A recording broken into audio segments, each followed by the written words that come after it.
Hi, this is Jason Lisk with Pool Genius, here with your Bracketology report for March 6th, heading into the final weekend of college basketball regular season action.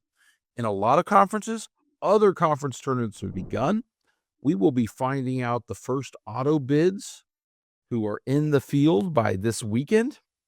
I will be updating my Bracketology predictions on Sunday night after we get all the final Big Ten and American Conference games, as well as those conference tournament finals, including the Missouri Valley Arch Madness on Sunday, which is a key piece, I think, that we're going to talk about coming up on what happens there. So this is a big weekend. This kind of sets the tone as we head to all the big conference tournaments next week, kind of defines where the bubble is,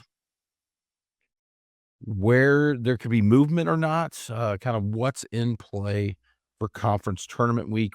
For my money, one of the best weeks of the country. I know we love the NCAA tournament, but man, this week of college basketball with conference tournament action every day going on starting next week in the daytime, you'll get, Big 12, Big 10, Big East, ACC action all week long, tournament teams in action. So a great week coming up. Really excited for it. And here, let's get to my top 4 seed lines as we head to this weekend.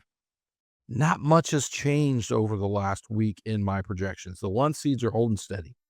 They are largely solidified. You could see a little restructuring of the order, but Duke, Michigan, and Arizona have locked up 1 seeds, in my opinion.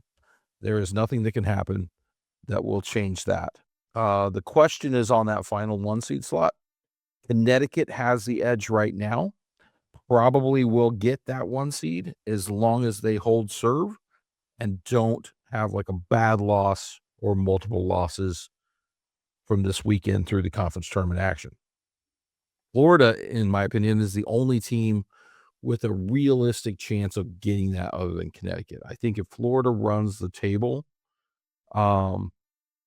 they have a strong case. They did lose that head-to-head to Connecticut early in the year up in a neutral site near UConn's campus, and so that could be a tie-breaking factor, but this Florida team has been as hot as anybody. I think they are at worst the first 2 seed at this point, and very well could be a 1 seed when we clear all the action by Selection Sunday when that SEC final, if they're in it, they could be a 1 seed by then. We will see. Can Michigan State get there? The rest of my 2 line outside of Florida is Michigan State, Houston, and Illinois. I think Houston and Michigan State are kind of a 1B, meaning I'm not sure either can get to the 1 line, though I guess they could be basically playing to an inside straight, run the table and see what happens. They could, I guess, in a long shot scenario, maybe get there. I think they're pretty locked into the 2 seed line, though. Michigan State did enough over the last week and a half with some really big wins to kind of separate themselves from everybody else that's kind of struggling on that 3 seed line. Michigan State shot up. And then Illinois, I think, is occupying for now that last 2 seed spot. I think that's very much in question as we head to this weekend and beyond. That final 2 seed, I think, is open, but if I were projecting right now, it's Illinois. I think they're the best team with their A game, the one most capable of a big run in conference tourney week, and I think that they would project as my final 2 seed. On the 3 seed line, we've got only 1 change here from last week, and it's a subtle one, and it's less what somebody did and more like what the options are. I think Nebraska, Iowa State, and Purdue are pretty solid on this line. Texas Tech still is now filling my final 3 seed, even though they lost, midweek at home. So, nobody's really grabbed that final 3 seed. I think Nebraska, Iowa State, and Purdue are pretty comfortably on that 3 seed line. I guess we can talk if somebody makes a big run out of this next group next week. It's some big wins, but I think it's pretty set. Kansas has fallen back. They're now on my 4 line. Virginia's on my 4 line. Gonzaga, I have a hard time pushing them above the 4 line. I guess they could get that. They could also get that final 3 if they win the WCC and nobody else really takes it, and everybody else continues to kinda, like, uh, take some losses. So for now, Iowa State, Purdue, Nebraska, Texas Tech on the 3 line, Alabama, Kansas, Virginia, Gonzaga on the 4 line. I don't show it on this graphic, but that 5 line is also SEC heavy. In fact, the 5, I would say if I were to define tiers, we got the 16 teams I already showed you. Then I think there are 5 teams right now. 5 teams right now that are part of that tier. One of them will have to fall to the first number 6 seed, and that group includes 3 SEC teams, Tennessee, Vanderbilt, and Arkansas, and also includes both the North Carolina Tar Heels and the St. John's team. So which team of those I think you can see some movement in that group all the way up to like a 4 or even that final 3 we're talking about. And then people can fall down too. So I think there's plenty of movement within this group, within the 4, 5, or 6 seed line. And then there's just a massive tier after that, a really big tier of teams that honestly, a lot of them look like 7 or 8 seeds, but multiple somebodies are going to have to be a 6 who will step up and kind of emerge this week to grab those spots. Now let's turn to my last teams in, first teams out. This is where I see the bubble. So on my last 4 buys list, I've got Missouri, Texas A&M, Texas, and Miami, Ohio. Now, Missouri or NC State could be in that, I guess, the top spot of the last 4 buys. I think they're both neck and neck. NC State, I think, maybe a little more at risk, given that they've lost a lot of games recently. If that continues and they close out with a loss this weekend and then a loss right away in the ACC tournament, they could drop more than I think Missouri, probably because of some of Missouri's wins. But that's where I see that cut line. So I think Texas A&M they're not locks, but they are above the fray a little bit. They would have to fall back to the pack. The bubble's kind of like fallen down a little bit, and I think there's been some clear separation here. So my last 4 buys, Missouri, Texas A&M, Texas, and Miami, Ohio, who sitting at 30-0 is 1 win away from a 31-0 season. I think if they accomplish that, I don't care about the discussion of their schedule strength. If they enter the MAC tournament 31-0, they are in the field. You cannot leave them out at 31-1, 32-1, 33-1. They will be in if they win the final. If they're 30-1 and then they take a bad loss, different discussion. If they take a loss before the final, different discussion.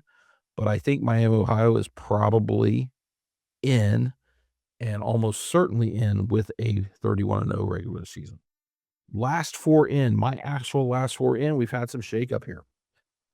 I've got Ohio State, but I do think Ohio State's now above the bubble. I think there's a gap here.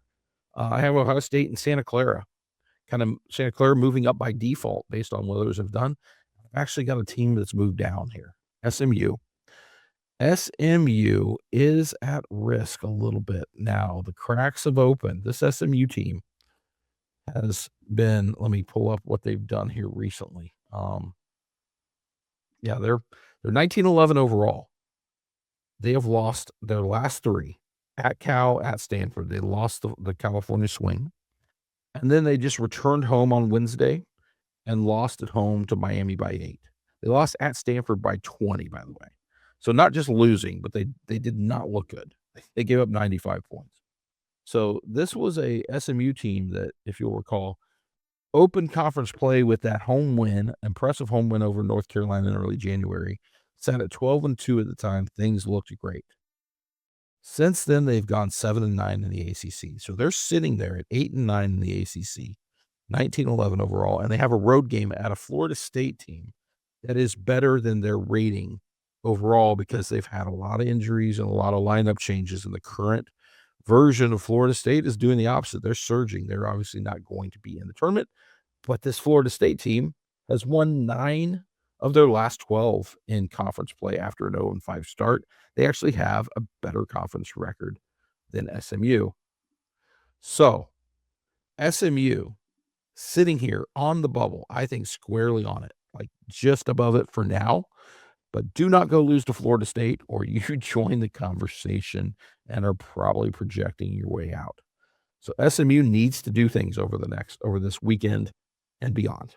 Uh, then my last spot, and this was a really tough call.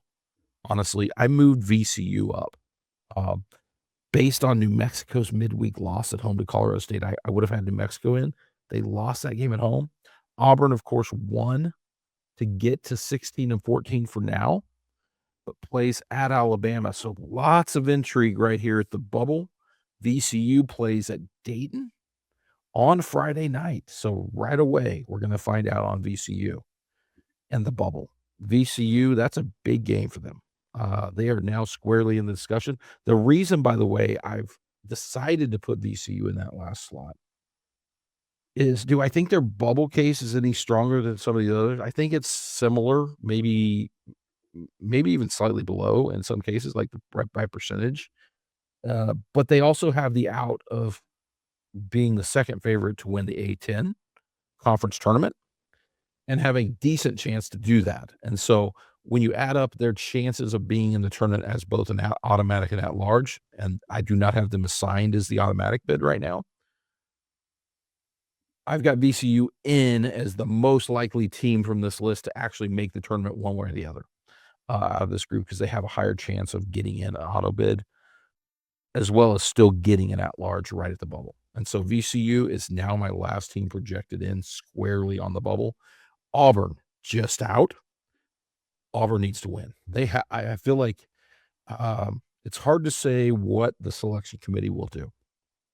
Auburn is an insane Rorschach test, right? They are 16-14 now, and they close the season at Alabama. Going to be a tough game. They're going to be an underdog. If they lose that game, they're 16-15. There has been no case, and there have been teams that have played tough schedules, certainly, who have been in the similar boat, and none of them have been selected in the past. So whether the committee spells it out or not, there appears to be a bridge they haven't been willing to cross in the past in terms of how many total losses a team has and how many games over 500 they are. The most we've seen for an at-large is a +3. That is like 18-15, 17-14 type teams who played really tough schedules and had a lot of losses. So if they lose that game at 16-15, they're going to have to go on a deep run in the SEC tournament, I think. Now, if they win it, they have one of the toughest conference schedules in the country. They played, I believe, 3 of the 4 projected 1 seeds in their schedule. So they have a lot of you can justify that record. The problem is they've lost 7 of their last 9, and if they lose to Alabama on the road, it'll be 8 of their last 10, 16-15. It just feels like all those soft factors that the committee's going to evaluate are going to go against them. Too many losses, not peaking.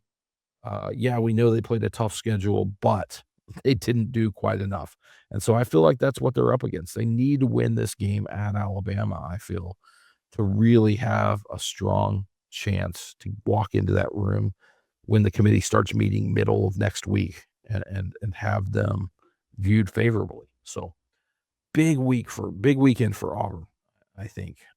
That's why I have them below a team like VCU, who has, I think, better outs to getting in the tournament. Doesn't have to beat Alabama on the road or else be in really big trouble. And so that's where I have the bubble line right there. New Mexico dropped just below it. Really costly loss. Is it possible the Mountain West gets only 1 bid this year? Yeah, it now looks possible. New Mexico beat San Diego State a week ago. San Diego State's been sliding. New Mexico now took another loss. They haven't necessarily been peaking down the stretch. Both of these, New Mexico's in the mix, and they will be in the mix going in the Mountain West tournament. I think it's just they might be on the wrong side of it now. But they're in the discussion as well. And so that's where I think the true bubble is. I think Indiana has more work to do. I think Virginia Tech has more work to do, and I'm not sure Cal could possibly get there, and I'm not sure the last 3 of my next 4 out who are. My next 4 out my first 4 out, of course, is Auburn, New Mexico, Indiana, Virginia Tech. Next 4 out, Cal, Cincinnati, San Diego State, and Seton Hall. I'm not sure there's a viable path. Cincinnati is one of the hottest teams in the country. It reminded me a lot of the A&M team got left out a few years ago. Um, if you were basing it strictly on how good you think teams are now, Cincinnati would be in the field. But that's not how the committee selects it. They're going to look at the entire package, the overall record. And I think Cincinnati is probably in trouble, maybe in that discussion if they go on a deep run of the Big 12. I mean, they're certainly good enough. They've knocked off some teams. So the Cincinnati team is going to be an interesting one, but I worry that they might not be able to get there no matter what they do. San Diego State, I'm not sure they have the opportunities based on how it's gone recently. Seton Hall, big opportunity. Almost certainly have to beat St. John's just to get into the discussion this weekend. And that would at least keep them alive entering next week to be in the discussion. So that's where I see that. I also should mention a couple of auto bids that aren't on my first 4 out, last 4 in, next 4 out list. South Florida and Belmont. We've talked a lot about Miami, Ohio, but South Florida and Belmont. South Florida out of the American, Belmont out of the Missouri Valley, which plays its conference tournament and finishes up this weekend. I think they'd be right on that cut line right now. South Florida, I would have it as an 11 seed, and Belmont in the debate to be the final 11. And so I think these teams are right there, especially if like VCU loses on Friday night. SMU doesn't look good. Auburn doesn't get the wins they need. They're very much in the discussion to be an at-large, even if they don't get their conference auto bid. Belmont has a good quad 2 record. They didn't really play the quad 1s, but the committee has sometimes rewarded teams like this out of the mid-major level that has a winning quad 2 record overall and didn't take many losses. So those 2 are very much in the mix as well on the bubble. And so if you are a team also on the bubble, I'd be concerned about them. That's part of why I say I'm not sure much more than the next 4 out have a chance at an at-large, because I think South Florida and Belmont are above that group right now. So that brings me to something I want to discuss in closing as we head to the final weekend. What are the potential for bid thief situations? We have seen in the past, what was it, 2 years ago? The year when we had so many conference upsets was the year New Mexico won the Mountain West. I know we had, I think, NC State. We had several runs, and as a result, we had a lot of auto bids going to teams that weren't projected in the field, and the final at-large cut line fell at the 10 seeds. We actually had the play-in games were slotted in as 10 seeds for the first time ever. An atypical year. Well, let's assess what this year looks like in terms of bid thief situations. What's setting up as we head to next week? Here's how these are from our projections pages, by the way. Our conference projection pages, odds to win conference tournaments. These shouldn't shift that much. I know the brackets for some of these haven't been fully set yet, but we generally know what seed range teams are going to be in. And so the numbers are not going to shift much, especially when we're talking about the bottom of the conference, who has to win to be a bid thief. So here are the most likely bid thief situations. We'll start at the top. The MAC. We've highlighted it. I've had Miami, Ohio as an at-large, while slotting Akron in as an auto bid out of the MAC. Akron actually power rates slightly higher. It's going to be a fantastic game if it's 2 of them. But like I said, I think Miami, Ohio is probably in if they're 31-0, which means if Akron wins it, we have our first bid thief situation. We have that at 69%, meaning there's only a 31% chance that Miami, Ohio wins the automatic bid, wins the conference tournament. So there's a pretty high likelihood we get our first bid thief situation. It doesn't have to be Akron, by the way. It could be anybody out of the MAC. So that 69% is not Akron's chances. It is anybody but Miami, of Ohio. The MVC, I just talked about Belmont. Belmont has a 31% chance to win the Missouri Valley Conference tournament. They are the favorite, but there are enough good teams in the middle of that conference that there's a 69% chance it is somebody else. Will Belmont get in if they do not win it? I just laid out the case. I think they have an argument, especially depends on the strength of the bubble, and certainly they'd be in the discussion. So I think we have to count that as a potential bid thief situation because it certainly creates another team jumping into the bubble mix and potentially one less spot. After that, we take a drop down to the American, which is where South Florida is. South Florida is the favorite, and they're a fairly sizable favorite with a 43% chance of winning, but nobody else in the American is in consideration for an automatic bid or an at-large bid. So the American, anybody but South Florida winning would I think create the same thing we just talked about in Belmont. I think South Florida has a pretty strong case to be like a last four in type team if they do not get the auto bid.